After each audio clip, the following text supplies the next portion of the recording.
No creí que mi esposo echara algo en mi bebida de boda. Mi nombre es Carmen Beatriz Herrera López. Tengo 74 años de edad. Y hoy voy a compartir con ustedes un pedazo de mi vida que nunca tuve el valor de contar. Antes de comenzar, me gustaría pedirle a usted, que está viendo este video, que deje su like, se suscriba al canal y me diga en los comentarios desde dónde nos está viendo. Eso me ayuda muchísimo a seguir compartiendo mis experiencias de vida con ustedes. Lo que pasó esa noche, jamás lo conté, hasta ahora. Aún puedo oler el perfume de las gardenias frescas en mi velo, escuchar el chasquido del flash de la cámara de mi tío Rogelio mientras mi madre lloraba con un pañuelo blanco en la mano. La música del trío apenas se oía entre las risas, los brindis, los abrazos. Y ahí estaba él, mi esposo, con su bigote perfectamente recortado, su traje beige y ese gesto nervioso en los dedos. Lo vi acercarse con 2 copas. «Para nosotros», dijo, con una sonrisa que parecía un poco forzada. Tomé la copa y di un sorbo. El vino sabía extraño, como si llevara algo más que uvas y madera. No dije nada, no podía arruinar el momento. Pero desde esa noche, algo dentro de mí cambió para siempre. Era un día claro, de esos que huelen a pan recién horneado y almidón en la ropa de domingo. La hacienda estaba adornada con listones color marfil, bugambilias frescas y centros de mesa con velas blancas que chorreaban lentamente sobre copas viejas heredadas de mi abuela, la misma que decía que una mujer que se casa sin amor acaba viviendo con un extraño toda la vida, y a veces hasta muriendo a su lado sin saber quién fue en realidad. Mi vestido era sencillo, de encaje cosido a mano, con botones pequeños que me costó cerrar, y el velo me lo sujetaron con horquillas que rasparon mi cuero cabelludo toda la tarde, pero yo me sentía hermosa, o al menos eso me repetían todos, mientras sonaba un trío en la esquina del patio tocando «Contigo aprendí», y las tías comentaban en voz baja lo afortunada que era yo por haber encontrado un hombre como Héctor, serio, trabajador, formal, pero algo en su forma de moverse. Esa tarde me inquietaba. No era como cuando íbamos a caminar al jardín o a tomar un helado los domingos. Estaba más callado, más seco. Me tocaba la mano, pero sus dedos temblaban y no me miraba fijo a los ojos. Pensé que era nervios. Todos se ponen nerviosos. El día de su boda, me dije, aunque algo en mi pecho no se calmaba. Comimos mole con arroz y tortillas hechas a mano. Mis primas sirvieron agua de Jamaica en jarras de vidrio grueso, y los niños jugaban con globos de colores en el fondo del jardín. El ambiente era alegre, pero yo sentía una especie de zumbido en la cabeza, como si mis pensamientos no hicieran buen contacto con mi cuerpo. Héctor se me acercó después de los brindis con 2 copas de vino tinto que brillaban más oscuro de lo normal.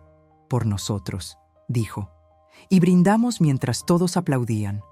Fue solo un sorbo, uno pequeño, pero tenía un sabor metálico, no amargo como cuando el vino es viejo, sino raro, denso, casi pastoso. Lo tragué sin decir nada porque no quería hacer una escena, pero sentí de inmediato un pequeño mareo, como si la tierra se inclinara. Ligeramente, no le conté a nadie, no en ese momento, ni cuando bailamos el danzón que tanto le gustaba a mi papá, ni cuando lancé el ramo, ni cuando una de mis primas me abrazó llorando porque era la primera en casarse, ni siquiera cuando mi padre, ya con unos tragos encima, me susurró al oído que tuviera cuidado, que los hombres serios a veces eran los que más secretos escondían. Me reí por compromiso, pero algo dentro de mí se encogió, como si esas palabras hubieran abierto una grieta que no supe cerrar. Al final de la noche, cuando todos se fueron y solo quedaban las sillas vacías, los manteles manchados de salsa y las velas consumidas, sentí un peso extraño en los párpados, como si el sueño me tomara a la fuerza, y recuerdo que Héctor me sostuvo del brazo con demasiada firmeza. «Vámonos, ya estás muy cansada», dijo. Pero yo no estaba cansada. Yo estaba confundida. Mi cuerpo no me respondía como siempre. No era normal. En la recámara de la hacienda, mientras él se bañaba, abrí mi bolso y revisé todo sin saber qué buscaba. Tenía esa sensación de que algo me faltaba, de que algo se había salido de su lugar y no podía volver. Esa noche, aunque dormí, sentí que mi cuerpo flotaba, como si estuviera anestesiada, y al despertar no recordaba bien en qué momento me había quedado dormida, ni si habíamos hablado, ni siquiera si habíamos consumado el matrimonio. Y aunque con los días la vida siguió como debía seguir, yo nunca olvidé ese sabor raro en la boca, ese primer sorbo de vino que marcó el principio de algo que durante años no supe cómo nombrar, porque aunque todo el mundo decía que había sido una boda hermosa, que él era un hombre ejemplar y que yo era muy afortunada, cada vez que miraba las fotos en blanco y negro de ese día, mi sonrisa me parecía forzada, como si en el fondo ya supiera que algo se había roto antes de siquiera empezar. En aquellos tiempos, una mujer no podía echarse para atrás, no después de haber repartido las invitaciones, de haber mandado a hacer el vestido, de haber recibido la bendición del Padre Vicente frente a toda la parroquia, con la fila de padrinos esperando su turno para firmar el acta como si fuera un contrato con Dios. Y más aún cuando tu madre ya había dicho que tú eras la única hija que le había salido decente. Una mujer sin escándalos, sin embarazos fuera de tiempo, sin habladurías del barrio. En los años 70 no había espacio para la duda cuando de matrimonio se trataba. Si ya habías dicho que sí, entonces te aguantabas. Y si sentías algo raro el día de la boda, lo escondías. Lo empujabas al fondo del pecho como quien esconde una carta que no debe abrirse nunca. Así nos criaron, así me formaron, con la idea de que el deber estaba por encima del deseo, que la obediencia era más importante que la intuición, y que casarte era el destino natural de toda mujer decente. No había novelas que hablasen de mujeres que se arrepentían, solo aquellas que sufrían y esperaban con paciencia el cambio del marido, la redención, el perdón. Todas lloraban igual frente al fogón, con el delantal puesto y el rosario en la mano. No se hablaba de abuso, de manipulación, de miedo, solo de paciencia, de entrega, de sacrificio. Y la palabra divorcio era una vergüenza que no se pronunciaba ni entre amigas, porque una mujer divorciada era vista como peligrosa, como desobediente, como alguien que no había sabido llevar a su hombre. Yo crecí viendo eso, aprendiendo que la felicidad venía después, que primero se cumplía con el deber, y que si tu esposo no te miraba con dulzura, o si se iba a dormir sin despedirse, era porque estaba cansado, preocupado, tenso, pero nunca porque no te quisiera.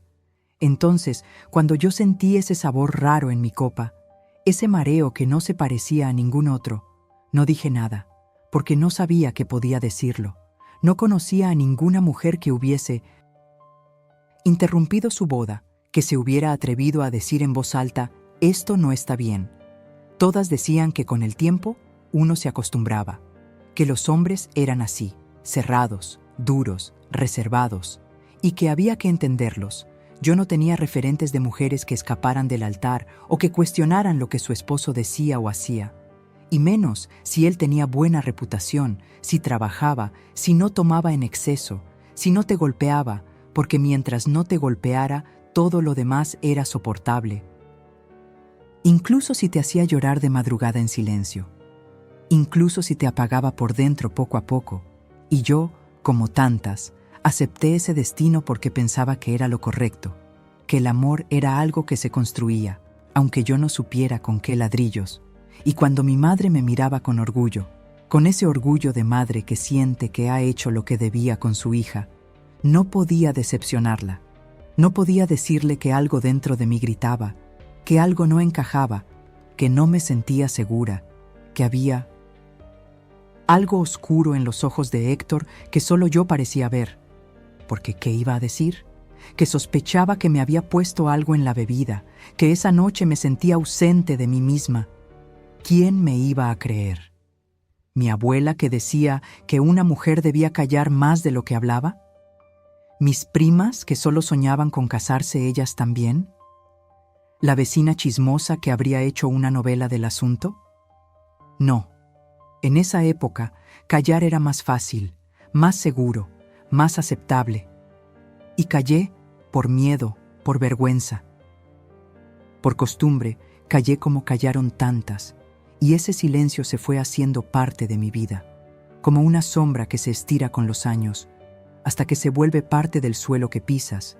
Y lo peor es que hasta yo misma llegué a dudar de lo que sentí, de si acaso no había sido mi imaginación, o el calor, o los nervios, o el vino viejo, porque cuando todo el mundo dice que estás exagerando, terminas creyendo que sí, que estás loca, que te lo inventaste, y mientras más lo escondes, más crece, como una raíz que se mete entre los huesos y no te deja dormir. Pero fingí bien. Tan bien que hasta él creyó que todo había salido perfecto, que yo no sospechaba nada.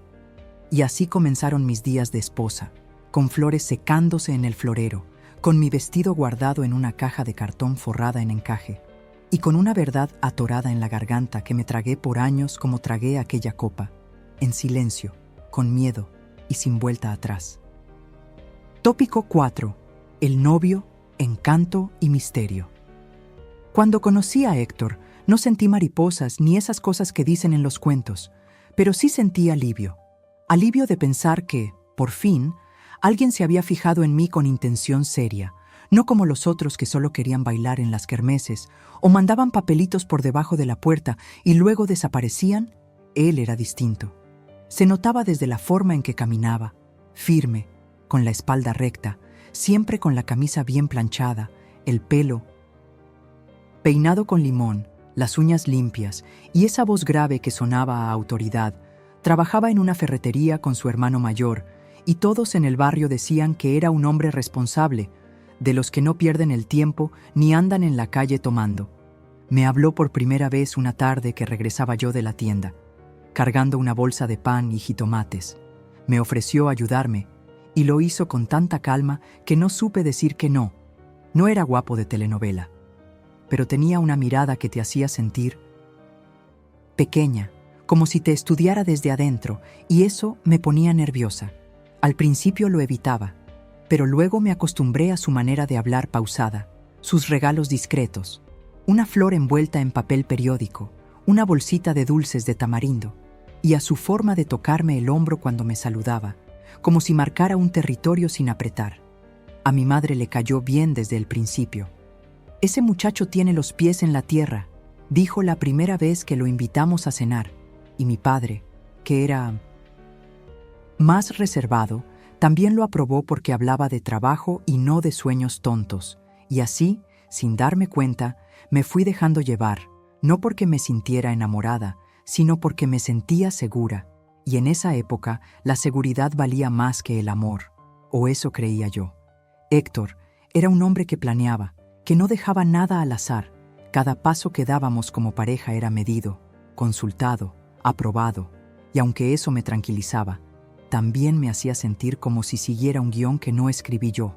Él no. Era cariñoso en público, nunca me tomó de la mano frente a otros, nunca me dijo «te quiero» con palabras, pero me regalaba cosas útiles, un rebozo para el frío, un frasquito de agua de rosas para el rostro, y decía que eso era amor también, a su manera, y yo lo acepté porque no sabía que se podía esperar algo más.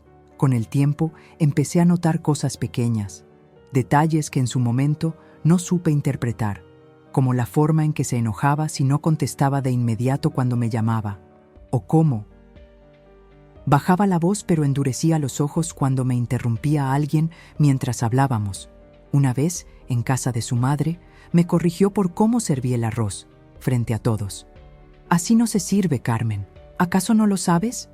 Y aunque lo dijo sonriendo, me ardieron los ojos por dentro, me disculpé como una niña que rompió un plato y todos rieron, como si fuera normal que el esposo corrigiera a su futura mujer.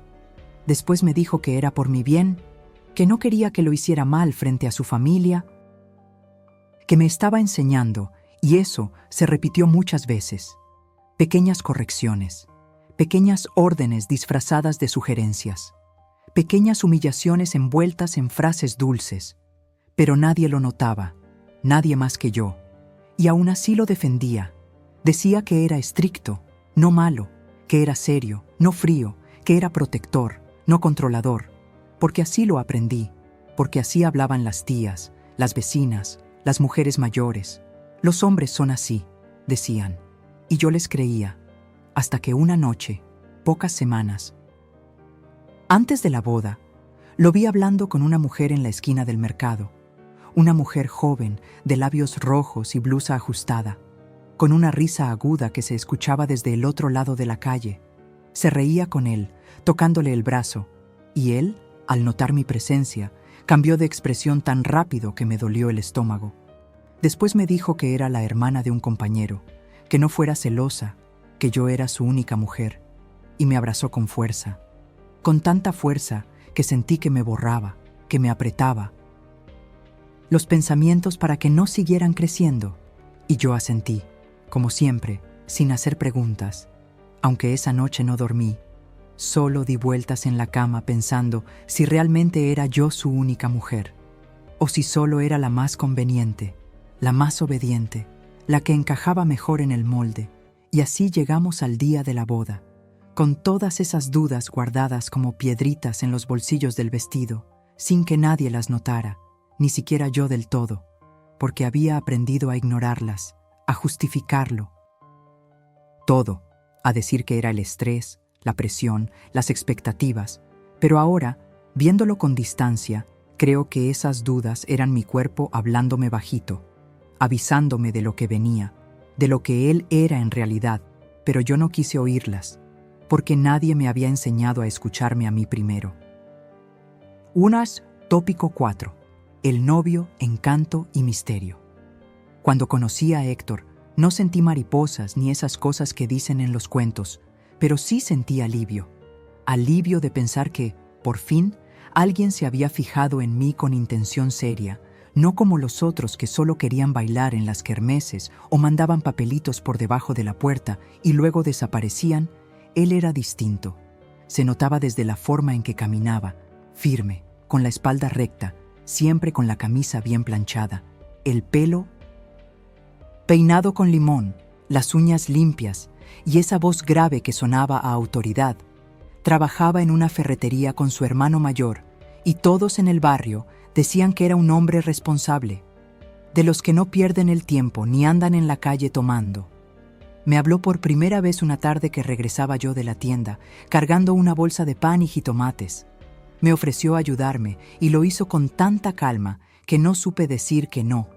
No era guapo de telenovela, pero tenía una mirada que te hacía sentir pequeña, como si te estudiara desde adentro, y eso me ponía nerviosa. Al principio lo evitaba, pero luego me acostumbré a su manera de hablar pausada, sus regalos discretos, una flor envuelta en papel periódico, una bolsita de dulces de tamarindo, y a su forma de tocarme el hombro cuando me saludaba, como si marcara un territorio sin apretar. A mi madre le cayó bien desde el principio. «Ese muchacho tiene los pies en la tierra», dijo la primera vez que lo invitamos a cenar, y mi padre, que era más reservado, también lo aprobó porque hablaba de trabajo y no de sueños tontos, y así, sin darme cuenta, me fui dejando llevar, no porque me sintiera enamorada, sino porque me sentía segura, y en esa época la seguridad valía más que el amor, o eso creía yo. Héctor era un hombre que planeaba, que no dejaba nada al azar.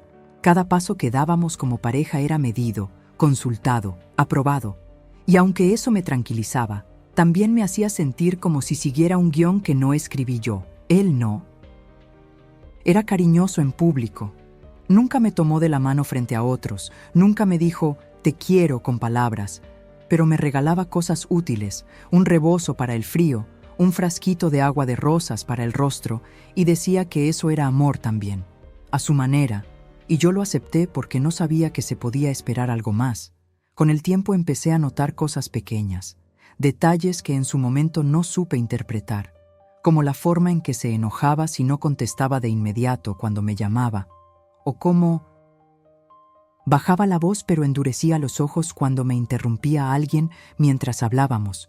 Una vez, en casa de su madre, me corrigió por cómo serví el arroz, frente a todos. «Así no se sirve, Carmen», ¿Acaso no lo sabes? Y aunque lo dijo sonriendo, me ardieron los ojos por dentro, me disculpé como una niña que rompió un plato y todos rieron, como si fuera normal que el esposo corrigiera a su futura mujer. Después me dijo que era por mi bien, que no quería que lo hiciera mal frente a su familia, que me estaba enseñando, y eso se repitió muchas veces. Pequeñas correcciones, pequeñas órdenes disfrazadas de sugerencias, pequeñas humillaciones envueltas en frases dulces, pero nadie lo notaba, nadie más que yo, y aún así lo defendía.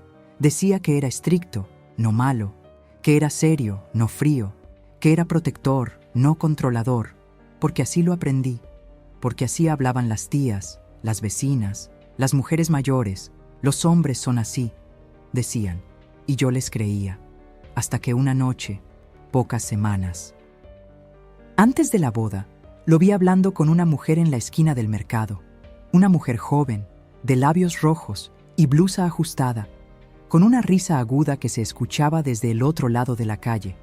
Se reía con él, tocándole el brazo, y él, al notar mi presencia, cambió de expresión tan rápido que me dolió el estómago. Después me dijo que era la hermana de un compañero, que no fuera celosa, que yo era su única mujer, y me abrazó con fuerza, con tanta fuerza que sentí que me borraba, que me apretaba los pensamientos para que no siguieran creciendo, y yo asentí, como siempre, sin hacer preguntas. Aunque esa noche no dormí, solo di vueltas en la cama pensando si realmente era yo su única mujer, o si solo era la más conveniente, la más obediente, la que encajaba mejor en el molde, y así llegamos al día de la boda, con todas esas dudas guardadas como piedritas en los bolsillos del vestido, sin que nadie las notara, ni siquiera yo del todo, porque había aprendido a ignorarlas, a justificarlo. Todo, a decir que era el estrés, la presión, las expectativas, pero ahora, viéndolo con distancia, creo que esas dudas eran mi cuerpo hablándome bajito, avisándome de lo que venía, de lo que él era en realidad. Pero yo no quise oírlas, porque nadie me había enseñado a escucharme a mí primero. Type 1 to write the next topic. 1. Tópico 4. El novio, encanto y misterio. Cuando conocí a Héctor, no sentí mariposas ni esas cosas que dicen en los cuentos, pero sí sentí alivio de pensar que, por fin, alguien se había fijado en mí con intención seria, no como los otros que solo querían bailar en las kermeses o mandaban papelitos por debajo de la puerta y luego desaparecían. Él era distinto. Se notaba desde la forma en que caminaba, firme, con la espalda recta, siempre con la camisa bien planchada, el pelo peinado con limón, las uñas limpias y esa voz grave que sonaba a autoridad. Trabajaba en una ferretería con su hermano mayor y todos en el barrio decían que era un hombre responsable, de los que no pierden el tiempo ni andan en la calle, tomando.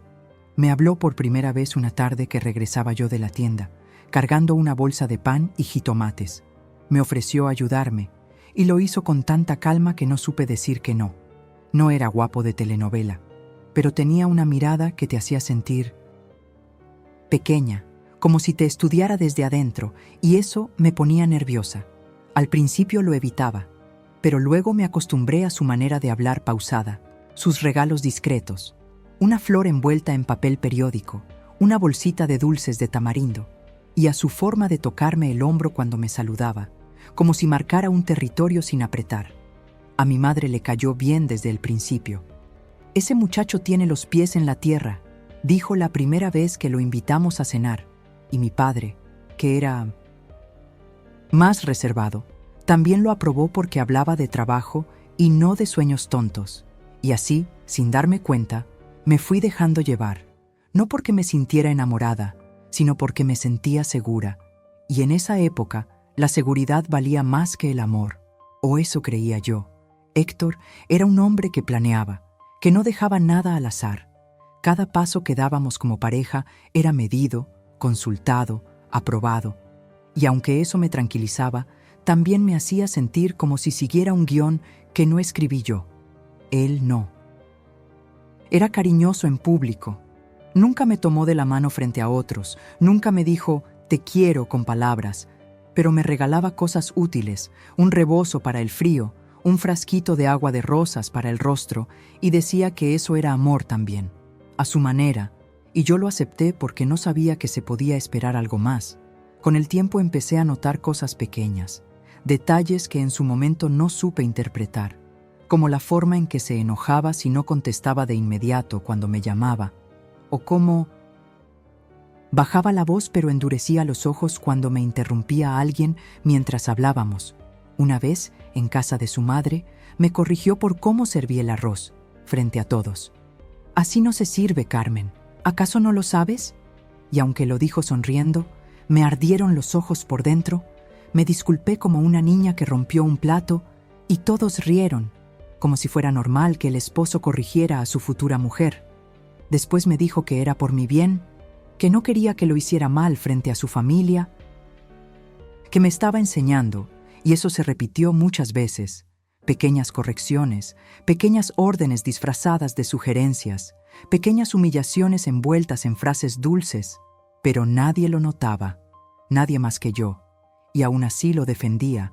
Decía que era estricto, no malo, que era serio, no frío, que era protector, no controlador, porque así lo aprendí, porque así hablaban las tías, las vecinas, las mujeres mayores, los hombres son así, decían, y yo les creía, hasta que una noche, pocas semanas antes de la boda, lo vi hablando con una mujer en la esquina del mercado, una mujer joven, de labios rojos y blusa ajustada, con una risa aguda que se escuchaba desde el otro lado de la calle. Se reía con él, tocándole el brazo, y él, al notar mi presencia, cambió de expresión tan rápido que me dolió el estómago. Después me dijo que era la hermana de un compañero, que no fuera celosa, que yo era su única mujer, y me abrazó con fuerza, con tanta fuerza que sentí que me borraba, que me apretaba los pensamientos para que no siguieran creciendo, y yo asentí, como siempre, sin hacer preguntas.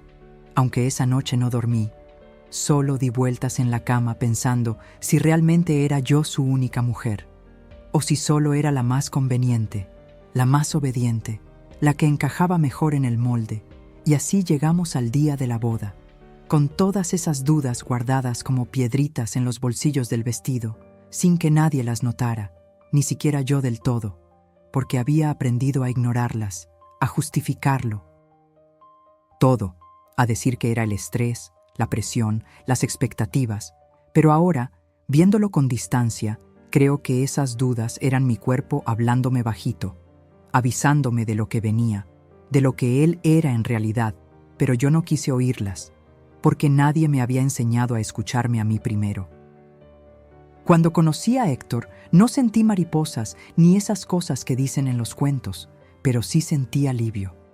Alivio de pensar que, por fin, alguien se había fijado en mí con intención seria, no como los otros que solo querían bailar en las kermeses o mandaban papelitos por debajo de la puerta y luego desaparecían. Él era distinto. Se notaba desde la forma en que caminaba, firme, con la espalda recta, siempre con la camisa bien planchada, el pelo peinado con limón, las uñas limpias y esa voz grave que sonaba a autoridad. Trabajaba en una ferretería con su hermano mayor y todos en el barrio decían que era un hombre responsable, de los que no pierden el tiempo ni andan en la calle tomando. Me habló por primera vez una tarde que regresaba yo de la tienda, cargando una bolsa de pan y jitomates. Me ofreció ayudarme, y lo hizo con tanta calma que no supe decir que no. No era guapo de telenovela, pero tenía una mirada que te hacía sentir pequeña, como si te estudiara desde adentro. Y eso me ponía nerviosa. Al principio lo evitaba, pero luego me acostumbré a su manera de hablar pausada, sus regalos discretos, una flor envuelta en papel periódico, una bolsita de dulces de tamarindo, y a su forma de tocarme el hombro cuando me saludaba, como si marcara un territorio sin apretar. A mi madre le cayó bien desde el principio. «Ese muchacho tiene los pies en la tierra», dijo la primera vez que lo invitamos a cenar, y mi padre, que era más reservado, También lo aprobó porque hablaba de trabajo y no de sueños tontos. Y así, sin darme cuenta, me fui dejando llevar, no porque me sintiera enamorada, sino porque me sentía segura. Y en esa época, la seguridad valía más que el amor. O eso creía yo. Héctor era un hombre que planeaba, que no dejaba nada al azar. Cada paso que dábamos como pareja era medido, consultado, aprobado. Y aunque eso me tranquilizaba, también me hacía sentir como si siguiera un guión que no escribí yo. Él no era cariñoso en público. Nunca me tomó de la mano frente a otros. Nunca me dijo, te quiero con palabras, pero me regalaba cosas útiles, un rebozo para el frío, un frasquito de agua de rosas para el rostro, y decía que eso era amor también, a su manera, y yo lo acepté porque no sabía que se podía esperar algo más. Con el tiempo empecé a notar cosas pequeñas, detalles que en su momento no supe interpretar, como la forma en que se enojaba si no contestaba de inmediato cuando me llamaba, o cómo bajaba la voz pero endurecía los ojos cuando me interrumpía. A alguien mientras hablábamos, una vez, en casa de su madre, me corrigió por cómo serví el arroz, frente a todos. Así no se sirve, Carmen. ¿Acaso no lo sabes? Y aunque lo dijo sonriendo, me ardieron los ojos por dentro. Me disculpé como una niña que rompió un plato. Y todos rieron, como si fuera normal que el esposo corrigiera a su futura mujer. Después me dijo que era por mi bien, que no quería que lo hiciera mal frente a su familia, que me estaba enseñando. Y eso se repitió muchas veces. Pequeñas correcciones, pequeñas órdenes disfrazadas de sugerencias, pequeñas humillaciones envueltas en frases dulces, pero nadie lo notaba, nadie más que yo, y aún así lo defendía. Decía que era estricto, no malo, que era serio, no frío, que era protector, no controlador, porque así lo aprendí, porque así hablaban las tías, las vecinas, las mujeres mayores. Los hombres son así, decían, y yo les creía, hasta que una noche, pocas semanas antes de la boda, lo vi hablando con una mujer en la esquina del mercado, una mujer joven, de labios rojos y blusa ajustada, con una risa aguda que se escuchaba desde el otro lado de la calle. Se reía con él, tocándole el brazo, y él, al notar mi presencia, cambió de expresión tan rápido que me dolió el estómago. Después me dijo que era la hermana de un compañero, que no fuera celosa, que yo era su única mujer, y me abrazó con fuerza, con tanta fuerza que sentí que me borraba, que me apretaba los pensamientos para que no siguieran creciendo, y yo asentí, como siempre, sin hacer preguntas. Aunque esa noche no dormí, solo di vueltas en la cama pensando si realmente era yo su única mujer, o si solo era la más conveniente, la más obediente, la que encajaba mejor en el molde. Y así llegamos al día de la boda, con todas esas dudas guardadas como piedritas en los bolsillos del vestido, sin que nadie las notara, ni siquiera yo del todo, porque había aprendido a ignorarlas, a justificarlo todo, a decir que era el estrés, la presión, las expectativas, pero ahora, viéndolo con distancia, creo que esas dudas eran mi cuerpo hablándome bajito, avisándome de lo que venía, de lo que él era en realidad, pero yo no quise oírlas, porque nadie me había enseñado a escucharme a mí primero. Nunca me voy a olvidar de cómo me miró cuando trajo las copas. Fue después del vals, cuando ya habíamos hecho el brindis principal con los padrinos y la gente empezaba a relajarse, a reír más fuerte, a sacarse los zapatos bajo las mesas. Él desapareció por unos minutos, dijo que iba a buscar algo especial y regresó con 2 copas de vino tinto que no habíamos servido antes, porque todo el banquete era con sidra espumosa o tequila.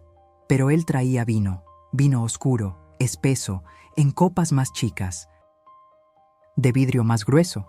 No eran las mismas que usamos para los brindis, y eso me pareció raro, pero no dije nada, porque ya había aprendido que no era bien visto hacer preguntas delante de todos. Por nosotros, dijo, y me miró con una mezcla de ternura y algo más, como si estuviera esperando una reacción específica, como si necesitara verme tragar ese sorbo. Y lo hice, claro que lo hice, porque no podía dejarlo con el brazo estirado en medio de la pista, porque todos estaban mirando, porque ya había aprendido a sonreír aunque no quisiera. El sabor fue lo primero que me sacudió. No era el típico sabor de uva o madera vieja. Era más amargo, con un dejo metálico, casi como medicina antigua, de esas que te daban en cucharadas cuando tenías fiebre de niña. Me costó tragarlo. Tuve que disimular el gesto apretando los labios. Él sí se tomó el suyo de golpe, sin hacer gestos, con una velocidad que me dejó pensando si estaba nervioso o si solo quería que me lo terminara yo primero. No dije nada. No había palabras para esa incomodidad que sentí en el cuerpo, como si algo se moviera en mi estómago de inmediato. Él me tomó del brazo suavemente y me dijo: «Me encanta cómo luces esta noche». Pero su voz ya no sonaba dulce, sonaba bajita, como ensayada, como si le hablara a otra persona a través de mí. Nos sentamos en la mesa principal y yo sentía que el mundo se hacía más lento, que los sonidos se apagaban, como si estuviera dentro de una caja de cristal, escuchando la fiesta desde afuera. Veía las luces de las velas bailar, la gente moverse, pero no podía concentrarme. Mis oídos zumbaban, mis piernas temblaban, y cuando quise levantarme a bailar con una prima, tuve que sujetarme del respaldo de la silla. Me mareé, y aunque intenté disimular, ella me miró raro y dijo: «¿Segura que estás bien? Estás muy blanca». Héctor intervino rápido, puso su mano en mi cintura y dijo que era el calor, que no había dormido bien por los nervios, y yo asentí, porque era más fácil seguirle.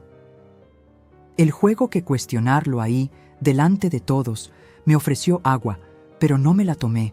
Sentía una presión en el pecho que no sabía explicar, como si algo en mí supiera que ese trago no fue un accidente, no fue vino cualquiera. Él me sonreía con los labios, pero sus ojos parecían vacíos, distraídos, como si ya estuviera pensando en otra cosa. Y cuando se acercó a hablar con su hermano al fondo del patio, lo vi meter algo al bolsillo del saco, algo pequeño, metálico, como un frasco o un encendedor. Y en ese momento me entró un escalofrío por la espalda que me hizo sentarme de nuevo. Intenté pensar con claridad, pero me costaba hilar ideas, como si mis pensamientos se fueran resbalando, como si no pudiera detenerme en ninguno. Fue como si mi cuerpo supiera lo que mi mente aún no podía aceptar. Algo estaba mal, y no sabía cómo decirlo, ni siquiera cómo entenderlo. Solo lo sentía, en la piel, en la lengua, en los párpados que se me cerraban de a poco. No sé cuánto tiempo estuve así, en ese estado extraño, medio despierta, medio dormida. Me acuerdo de ver a mi madre bailando con mi tío al fondo, de escuchar risas lejanas, de ver luces que me parecían muy fuertes, y de Héctor volviendo con una manta para cubrirme los hombros. «Estás muy sensible», dijo, y me besó en la frente como si yo fuera una niña enferma. Ese beso no me dio paz, me dio miedo, y aunque no sabía cómo decirlo, dentro de mí algo ya estaba roto, algo me había sido arrebatado en ese gesto tan simple, tan cotidiano. ¿Una copa servida por el hombre que debía protegerme el resto de mi vida? ¿Y si lo había hecho para calmarme? ¿Y si lo había hecho para controlarme? ¿Y si era una costumbre vieja que tenía con otras mujeres antes? Me hice 1000 preguntas esa noche y ninguna tuvo respuesta. Lo único cierto es que nunca volví a probar vino con él sin recordar ese sabor, esa mirada, ese instante congelado en el que sentí que mi voluntad se me escapaba, como agua entre los dedos. No pasó mucho tiempo antes de que el cuerpo empezara a avisarme que algo no estaba bien. Primero fue el mareo, un vértigo suave, como cuando una se levanta demasiado rápido de la cama, pero esta vez sin levantarse. Luego vino una sensación extraña en las manos, como si los dedos se me adormecieran, una corriente fría que me subía por los brazos y me dejaba la piel de gallina. Recuerdo haber intentado sonreír cuando mi prima me habló, pero sentí la boca rígida, como si las palabras se pegaran en la lengua. El ruido de la fiesta seguía, pero a mí me llegaba amortiguado, como si el aire se hubiera vuelto espeso, pesado. Los rostros empezaban a moverse lentos, y las luces de las velas se estiraban, formando líneas doradas en el aire. «Te ves cansada», dijo Héctor, y antes de que pudiera contestar, ya estaba de pie, ofreciéndome su brazo para sacarme de ahí. Caminamos hacia la parte trasera de la hacienda, donde el bullicio no llegaba tan fuerte. Yo sentía las piernas blandas, como si no me pertenecieran. Cada paso era un esfuerzo enorme. Me sentó en una banca de piedra y me pasó la mano por el cabello, con una ternura que me pareció falsa, como si estuviera actuando para un público invisible. Le dije que me sentía rara, que me dolía la cabeza, que el corazón me latía rápido. Él me acarició la mejilla y dijo que seguramente era el calor o los nervios. «Te dije que no comieras tanto», murmuró con una sonrisa apenas visible. Quise creerle, pero algo en su tono me hizo dudar. La brisa olía a tierra húmeda y flores marchitas. Podía oír las risas de los niños a lo lejos, los pasos de la gente, los platos chocando, y todo eso se sentía como si ocurriera en otro mundo. Yo estaba atrapada en uno más lento, más turbio. Cerré los ojos y escuché un zumbido en los oídos, como si un enjambre de abejas revoloteara dentro de mi cabeza. Intenté respirar profundo, pero el aire me sabía a hierro. Entonces lo sentí. Un hormigueo en la garganta, un ardor leve que subía hasta el pecho. «No me siento bien», logré decir. Él me miró sin cambiar el gesto. Me tomó la mano y la sostuvo un momento. Luego la soltó y se levantó. «Voy por agua», dijo, y se fue. Me quedé sola, mirando la copa vacía en mis manos, temblando. El tiempo se volvió raro. No sé si fueron minutos o una hora. Cuando regresó, traía un vaso con agua y una servilleta húmeda. Me limpió la frente con movimientos lentos. «Ya pasará», dijo. Pero no lo decía como consuelo, lo decía como certeza, como si supiera exactamente qué estaba pasando. El agua me supo amarga también. «¿Qué me diste?», le pregunté, y fue la primera vez que lo vi sonreír con los labios cerrados. «Nada, Carmen, por Dios, ¿qué estás diciendo?», y me acarició el rostro con el dorso de la mano. No insistí, no tenía fuerzas, las piernas ya no me respondían bien. Me llevó casi cargando hasta la habitación donde nos hospedaríamos esa noche. El trayecto fue un borrón. Recuerdo la textura del vestido pegado a la piel, el roce del encaje en mis brazos y el sonido seco de la puerta al cerrarse. Todo lo demás está fragmentado. Me vi a mí misma en el espejo, pero no era yo. Mi cara estaba pálida, los labios morados. Héctor me ayudó a quitarme los zapatos, el velo, el corsé, y cada prenda me pesaba como si estuviera hecha de plomo. «Tranquila», decía, «solo duerme, mañana todo será mejor». Pero su voz se alejaba, como si viniera de un túnel. Sentí su sombra moverse cerca, su respiración encima, pero no podía moverme, ni protestar. Quise gritar, pero solo salió un hilo de aire. Luego nada. Desperté con la luz del amanecer filtrándose por las cortinas. Mi cabeza dolía como si me hubieran golpeado. Héctor dormía a mi lado, con el pecho desnudo y una sonrisa tranquila, como si nada hubiera pasado. Mi vestido estaba doblado en la silla. Mi cuerpo olía a vino, a sudor y a miedo. Intenté levantarme, pero el mareo volvió. Fui al baño, me miré en el espejo. Tenía una marca rojiza en el cuello, un moretón pequeño en el hombro. No recordaba cómo habían llegado ahí. Bajé a desayunar en silencio. La cocinera me sirvió café con pan y frijoles refritos. Héctor conversaba con su hermano riendo. «Anoche se nos desmayó la novia», dijo él con tono burlón, y todos rieron. Yo también sonreí, por costumbre. Nadie notó que tenía las manos temblando. A partir de ese día, los olores se volvieron distintos. El del vino, el del jabón, el de su loción. Todos me daban náusea, y cada vez que veía una copa llena, algo dentro de mí se encogía. Nunca supe exactamente qué puso en esa bebida, si fue algo para tranquilizarme, para controlarme, o simplemente una prueba, un gesto de poder. Pero sí supe, desde esa noche, que algo en mí se rompió, que nunca volvería a beber sin miedo, ni a dormir profundamente a su lado. Esa mañana, mientras todos decían que me veían más tranquila y comentaban que la novia dormilona se había levantado por fin, yo asentía, sonreía y bajaba la mirada como me enseñaron desde niña. Y aunque por dentro estaba temblando, no dije ni una palabra, porque ¿quién me iba a creer? ¿Qué iba a decir yo?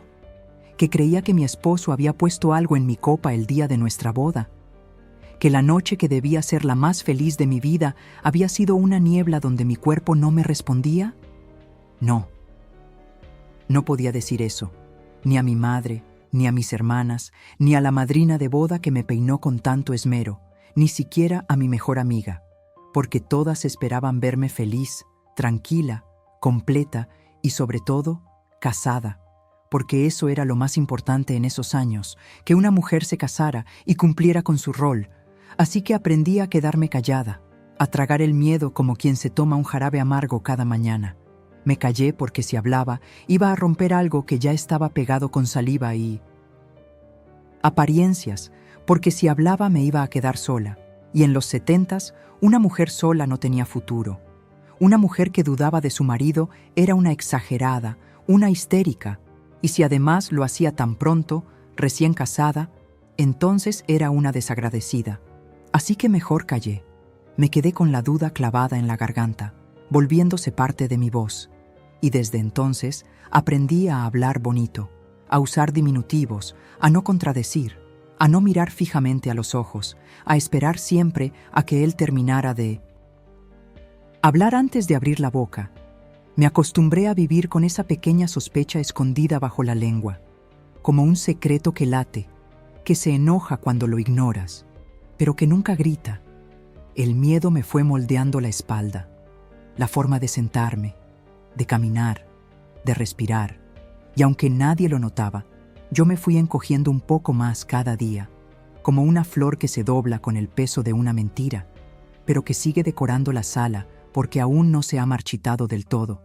Y claro que hubo momentos en que estuve a punto de hablar, cuando en la segunda semana de casados me desperté con el corazón agitado y el cuerpo sudado sin recordar si habíamos hecho el amor o si solo me había dormido antes de que él se metiera a la cama, o cuando encontré en el cajón de su buró una bolsita con pastillas sin nombre, envueltas en un pañuelo con mis iniciales bordadas, o cuando una vecina insinuó que lo había visto entrando a la botica del señor Albino en horarios extraños, pero me mordí la lengua.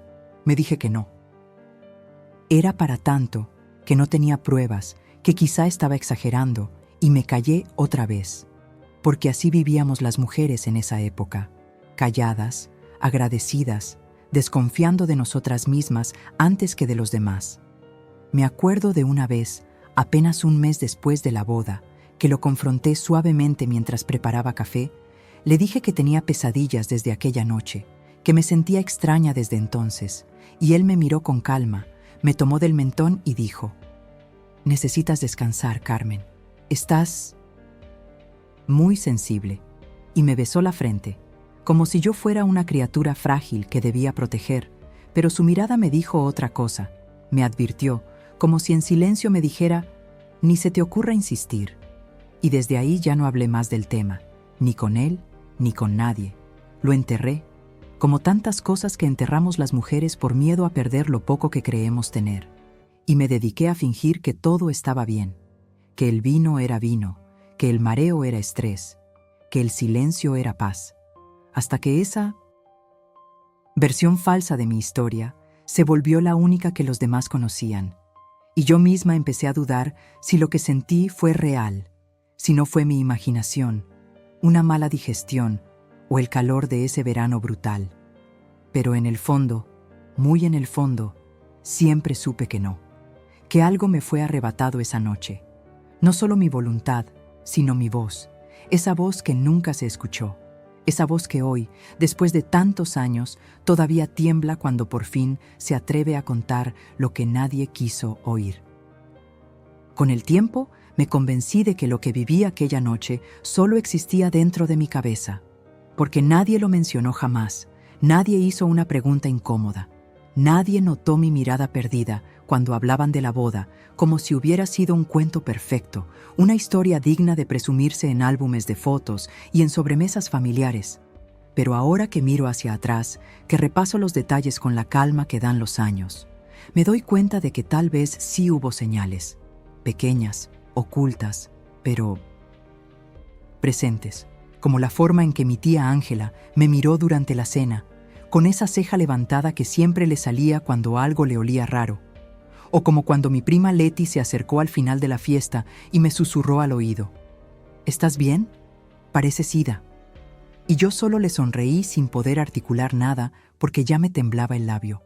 O como el momento en que la cocinera, doña Tomasa, se me quedó viendo mientras recogía los platos, sus ojos firmes, su voz bajita cuando me dijo: las novias deben comer. Bien ese día, no solo tomar vino. Y yo no supe si fue un consejo o una advertencia, pero algo en su tono me inquietó. También estuvo ese detalle que se me había borrado por completo. El frasco pequeño que vi en el baño de la hacienda al día siguiente, junto al cepillo de dientes de Héctor, era un frasco sin etiqueta, de tapa de metal, apenas del tamaño de una cajita de cerillos que no reconocí.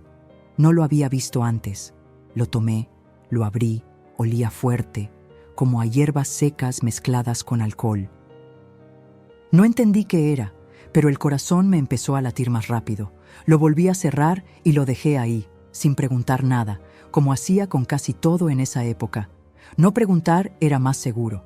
También recuerdo que días después, en una visita a casa de sus padres, su hermana mayor, Laura, me abrazó demasiado fuerte y al separarse me dijo con una sonrisa extraña: ya verás que te acostumbras, como si supiera algo que yo aún no entendía, o como si esa frase llevara un doble fondo que nunca me atrevía a explorar.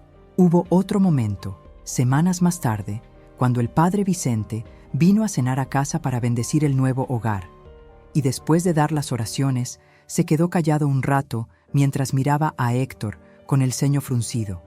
Luego me miró a mí, puso la mano en mi hombro y dijo: la obediencia es buena, hija, pero no si borra tu espíritu. Fue una frase que me dejó helada. No supe qué quiso decir, o tal vez sí, pero lo enterré junto con todo lo demás. Lo más fuerte fue un comentario de mi sobrina.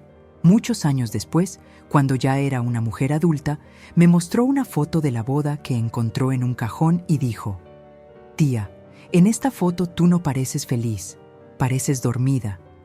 Y ahí entendí que tal vez no lo oculté tan bien como pensaba, que quizás sí hubo quien sospechó, quien notó algo, pero no dijo nada por las mismas razones que yo, porque era más fácil pensar que todo estaba bien, porque nadie quería cargar con el peso de una verdad incómoda, porque el silencio es cómodo para los demás, aunque sea una prisión para quien lo habita. Incluso mi madre, que nunca fue mujer de preguntas, a veces me miraba con cierta duda cuando hablaba de Héctor, como si dentro de ella existiera una parte que intuía lo que no se podía nombrar, pero ni ella se atrevió a decirlo en voz alta, quizás por miedo a derrumbar la imagen del buen marido que tanto le costó construir para mí, quizás porque también ella fue criada para callar, para resistir, para sobrevivir en una vida hecha de apariencias, y así, entre miradas fugaces, frases sueltas, silencios largos y objetos olvidados, fui recogiendo pedazos de una verdad que nadie quiso ver entera, una verdad que existía como una sombra detrás de los retratos, como un murmullo en medio de las bendiciones, como un leve temblor en el fondo de cada abrazo que me daban, sin saber que algo en mí ya estaba roto desde aquella copa que todos aplaudieron, pero nadie se atrevió a mirar con atención.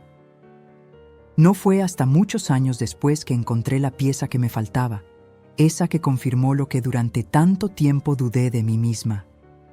Porque una aprende a convivir con la sospecha como si fuera un huésped silencioso, no grita, pero tampoco se va. Y cuando ya pensaba que tal vez nunca lo sabría con certeza, que mi memoria había exagerado, que el miedo me había jugado una trampa, apareció la prueba, y no fue en una conversación directa ni en una confesión, sino en algo mucho más simple y perverso. Una caja de cartón olvidada en el fondo de un ropero, envuelta con una toalla vieja, llena de papeles, sobres, libretas con letras torcidas, y entre todo eso, un frasquito, el mismo tamaño, la misma forma, la misma tapa metálica que yo había visto en la hacienda aquella mañana después de la boda. Lo reconocí sin pensarlo. Me temblaron las manos solo de tocarlo. Lo abrí y el olor era idéntico al de aquella vez. Fuerte, seco, con algo de menta y alcohol, como una mezcla casera. Al fondo del frasco quedaban unas gotas espesas, color ámbar oscuro, como miel vencida. No tenía etiqueta, pero sí una nota doblada, escrita con la letra de Héctor. Decía: 3 gotas por copa, no más. Calma y aquieta, para cuando la ansiedad no deja hablar. Sentí que el estómago se me caía al suelo. Esa frase, corta, escrita como si fuera una receta o una instrucción técnica, me heló los huesos. No decía mi nombre, no decía fecha, no decía boda, pero yo sabía. Lo supe en la piel, lo supe en el pecho, lo supe en los recuerdos que me vinieron como golpes, el mareo, el zumbido, el silencio, el cuerpo que no respondía. Era eso lo que me había puesto. No era una superstición, no era una impresión mía, no era que estaba muy sensible, como él repetía cada vez que yo insinuaba algo. Me lo había puesto para callarme, para que no hablara, para que no reaccionara. Y lo peor era que lo había hecho convencido de que hacía lo correcto, calma y aquieta, como si yo fuera una niña inquieta, una mascota nerviosa, un estorbo emocional en el momento más importante de su vida. En ese instante sentí que todo el aire de la casa se volvía tóxico. Cerré la caja, guardé el frasco y me quedé sentada en la cama con las manos heladas y la mirada perdida. No sabía si llorar, gritar o correr. Pero no hice ninguna de las 3 cosas. Solo me quedé ahí, como si todo lo vivido desde aquella noche pasara frente a mí otra vez, esta vez con la luz encendida, sin filtros. Me vi preparando cenas, doblando ropa, cargando hijos, decorando pasteles, y siempre con esa sensación de vacío, de desconexión, como si algo me hubiera faltado desde el primer día. Y era eso, me había faltado voluntad, me la quitaron con 3 gotas. Recordé entonces un comentario que hizo su cuñado en una reunión años atrás, medio en broma, medio en serio, diciendo que Héctor tenía sus mañas para mantener la casa tranquila. Todos rieron, incluso yo, que no entendí del todo. Pero ahora entendía. No era la primera vez que lo hacía. Seguramente lo usó más de una vez. Tal vez en otras ocasiones donde discutíamos, cuando me quejé de que no me dejaba ver a mi familia, cuando lloré sin razón, cuando me negué a hacer algo que él esperaba. Tal vez lo mezcló con mi café alguna mañana, o con un té por la noche, y yo pensaba que eran los nervios, la presión, el cansancio. Me levanté con las piernas temblando y fui directo al baño. Me miré al espejo, ya vieja, ya arrugada, ya con el cuerpo vencido por los años, y me dije en voz baja: «No estás loca. No lo imaginaste. Fue real. Y aunque nadie más lo sepa, tú sí lo sabes, y eso ya no te lo pueden quitar».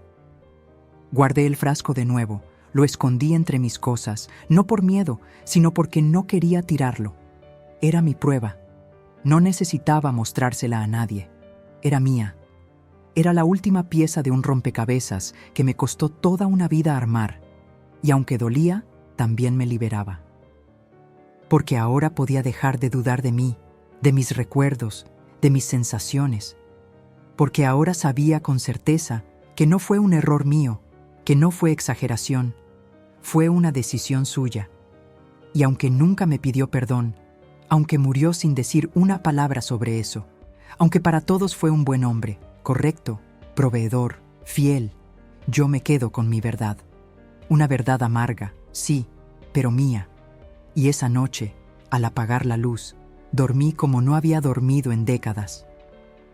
Cuando encontré aquel frasco y leí la nota, lo primero que me golpeó fue el miedo. Pero lo que vino después fue peor: la comprensión. Esa clase de lucidez que no da consuelo, que solo duele. Comprendí que Héctor no lo había hecho por maldad pura, sino por control, por miedo, por una necesidad desesperada de mantener las apariencias, de tenerme dócil, callada, tranquila, justo como una esposa debía ser según su mundo, según el molde en el que lo formaron a él también. Porque él también era hijo de su tiempo, criado por una madre que le enseñó que el hombre manda y la mujer obedece, que las emociones femeninas son un problema que se cura con paciencia, silencio o una mano dura. Y aunque esa educación no lo disculpa, sí lo explica. Recuerdo que años después, en una de nuestras pocas conversaciones sinceras, cuando los hijos ya eran adultos y el silencio se había vuelto parte del aire de la casa, lo escuché decir mientras arreglaba su reloj de pulsera: una mujer que habla demasiado se arruina la vida sola. No me lo dijo a mí directamente, pero sus palabras me atravesaron. Era su forma de decirme que él aún creía haber hecho lo correcto aquella noche, que aquello no había sido violencia, sino precaución, una manera de asegurarse de que yo no arruinara el momento con mis nervios o mi miedo. Esa era su lógica, su amor, un amor torcido, aprendido en una sociedad que justificaba la dominación disfrazándola de protección. Me dolió darme cuenta de que para él aquel gesto no fue una traición, sino un acto de orden. En su cabeza, el matrimonio era un pacto donde uno debía ceder y el otro dirigir, y ese otro siempre era el hombre. Yo era su compañera, sí, pero también su reflejo, su adorno, su prueba ante los demás de que era un hombre decente. Y lo más doloroso fue entender que yo lo amé igual, con ese mismo patrón de amor sumiso que me enseñaron, ese que confunde el miedo con respeto. Hubo un día, muchos años después, cuando ya vivíamos en otra casa, que le pregunté de frente, sin rodeos: ¿alguna vez me diste algo sin decirme? Él me miró sorprendido, pero no asustado, más bien resignado, como si supiera que tarde o temprano llegaría esa pregunta. Soltó una risa seca y dijo: eras una novia muy nerviosa, Carmen. Llorabas por todo. Yo solo quería que disfrutáramos el día. Y en ese momento sentí que algo dentro de mí se partía en dos, no solo por lo que dijo, sino por cómo. Lo dijo con la tranquilidad de quien cree haber hecho un favor, con esa mezcla de ternura y arrogancia que usan los hombres cuando explican algo que no quieren justificar, pero tampoco lamentar. No fue amor eso, le dije, casi sin voz, y él bajó la mirada, encendió un cigarro y murmuró: fue lo mejor. Nunca más volvimos a hablar del tema, pero sus palabras quedaron suspendidas entre nosotros, pesando en el aire todos los años que siguieron. A veces pensaba que tal vez lo hizo porque tenía miedo de que yo me arrepintiera, de que huyera, de que lo dejara plantado frente a todos, porque me conocía. Sabía que en el fondo yo no estaba convencida, que algo en mí dudaba. Quizás quiso asegurarse de que no tuviera oportunidad de cambiar de idea, de escapar, de decir no. Quizás era su manera de no perder el control, de asegurar que la historia saliera como él la había planeado. Y lo consiguió. Me mantuvo quieta, callada, y me convirtió en su esposa sin resistencia. Lo más cruel de todo fue que con el tiempo aprendí a entenderlo demasiado bien. No a perdonarlo, pero sí a entenderlo. Él también fue una víctima de la educación que lo hizo creer que amar era poseer, que proteger era dominar, que el silencio era virtud. Creció viendo a su padre callar a su madre con una mirada y a su madre justificarlo con un rezo.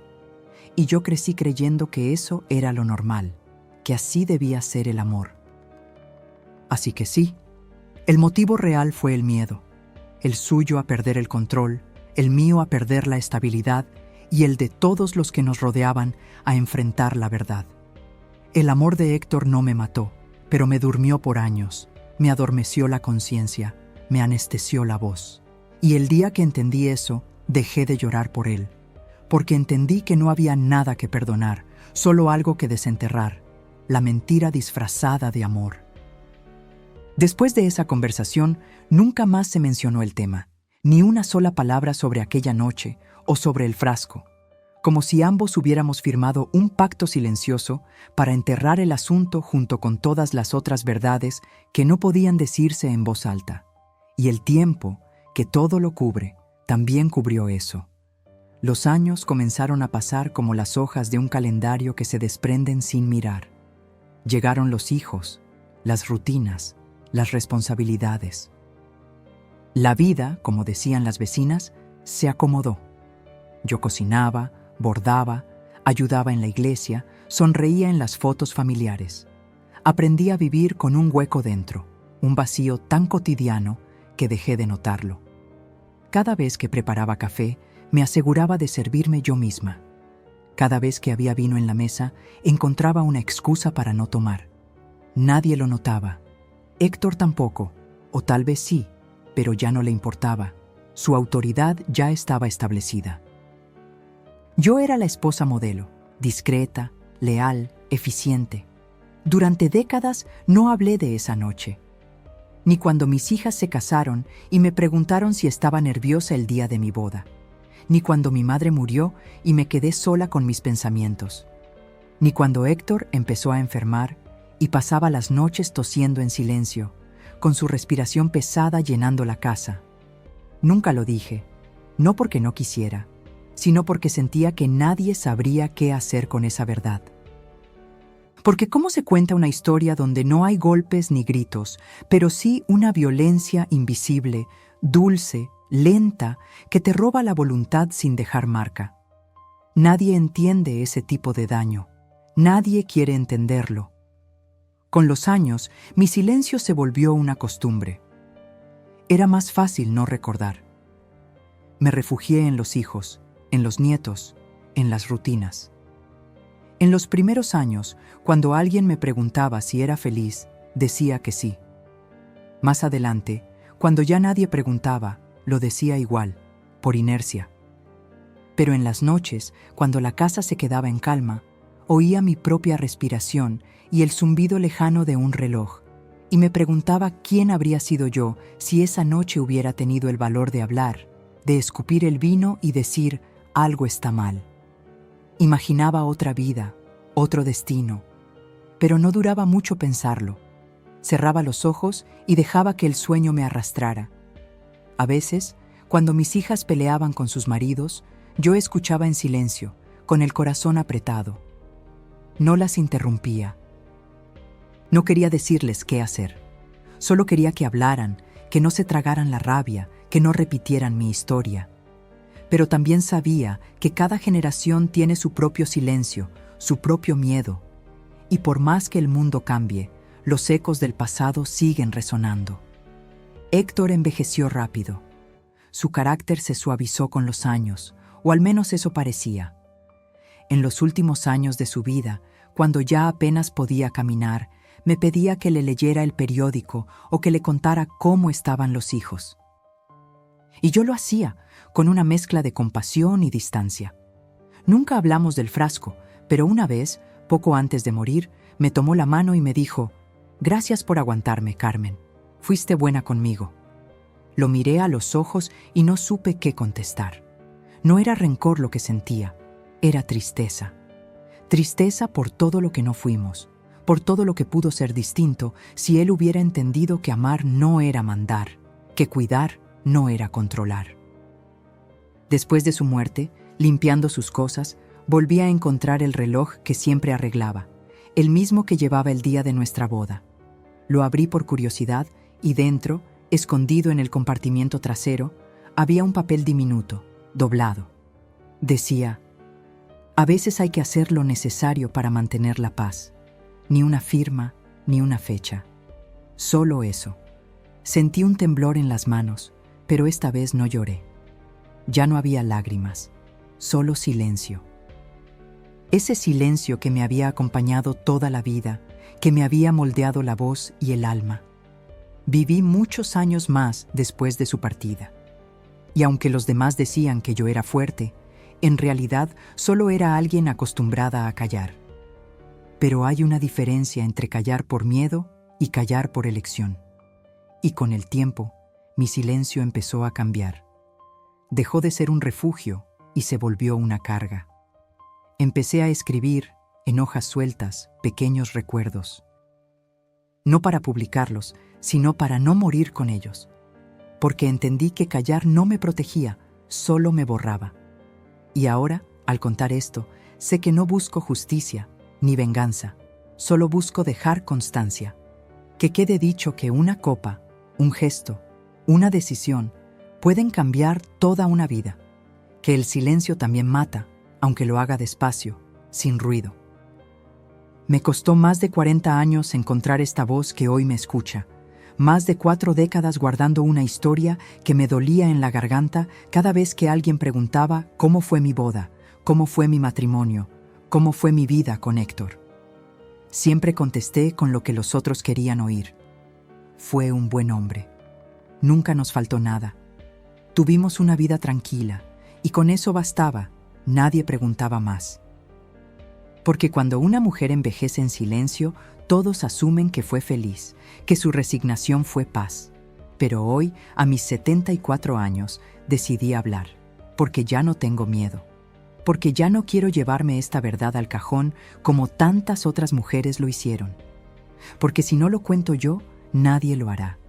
Y porque sé que allá afuera hay muchas que vivieron cosas parecidas y todavía creen que están solas, que fue culpa suya, que lo imaginaron, que exageraron. Yo también lo creí. Pero ya no hablo para acusar, hablo para liberar. No busco hacer de Héctor un villano, ni de mí una víctima perfecta. Solo quiero mostrar lo que pasa cuando el amor se construye sobre el miedo, cuando el control se disfraza de cuidado, cuando la obediencia se impone como virtud. Mi historia no tiene golpes visibles, ni escándalos, ni denuncias. Mi historia tiene una copa, una sustancia, una intención oculta y décadas de silencio. Y eso también es violencia, solo que nadie la quiere ver. Cuando me siento frente al espejo, ya con las arrugas bien marcadas y las manos cansadas de tanto lavar, cargar, sostener, entiendo que callé más de lo que debí, que por vergüenza me tragué mi historia, por no incomodar a los demás, por no romper el molde de la esposa ideal. Pero ya no me importa el molde, ni las apariencias, ni lo que diga la gente, porque he vivido lo suficiente para saber que las palabras no dichas pesan más que los errores cometidos. Hoy quiero hablarle a otras mujeres, a las que fueron silenciadas, a las que sospecharon y no pudieron confirmar, a las que callaron por miedo al qué dirán, al abandono, a quedarse sin nada. A todas esas mujeres que llevan su verdad como una espina en el pecho y que siguen sirviendo la cena, peinando a los nietos y escuchando boleros sin poder llorar del todo. Les quiero decir que no están solas, que no están locas, que lo que sintieron fue real y que todavía hay tiempo. Todavía hay tiempo de contar la historia completa, de escribirla con su voz, no con la voz de los demás. Porque cuando una mujer decide hablar después de años de silencio, no lo hace por nostalgia, lo hace por dignidad, lo hace para recuperar lo que le robaron sin violencia visible, lo que le quitaron sin tocarle un pelo, su derecho a elegir, a sentir, a decir no. Yo hablo por mí, pero también hablo por mi madre, que nunca contó por qué lloraba en silencio, por mi hermana, que murió sin decir que su esposo la encerraba en casa, por mis primas, mis vecinas, mis amigas, que sospechaban cosas pero no se atrevían a preguntar.